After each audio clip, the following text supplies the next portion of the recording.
ஆதியாகமம் 37ஆம் அதிகாரம் 11ஆம் வசனம். அவன் சகோதரர் அவன் மேல் பொறாமை கொண்டார்கள். கிறிஸ்துவுக்குள் அன்பானவர்களே, ஒருவன் உயரும்போது இவன் இவ்வளவு உயர்ந்து விட்டானே என்ற சிந்தனை நமக்கு தாழ்வை தான் கொண்டு வரும். அதே போல ஒருவன் உயரும்போது நாமும் இது போல உயர வேண்டும் என்ற எண்ணம் ஒரு நல்ல உயர்விற்கு உத்வேகம் தரும். ஆனால் இங்கு யோசேப்பின் சகோதரர்கள் அவரை பார்த்து பொறாமைப்பட்டார்கள். அதன் விளைவாக அவர்கள் யோசேப்பிற்கு மிகப்பெரிய தீங்கிழைத்தார்கள்.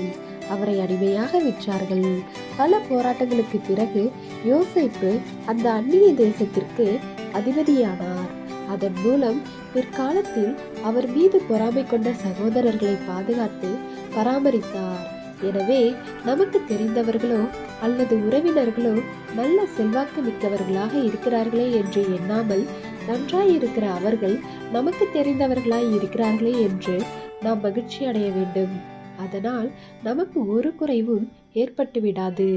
தேவனுடைய கிருபையும் இரக்கமும் நம் அனைவரோடும் இருப்பதாக. ஆமென்.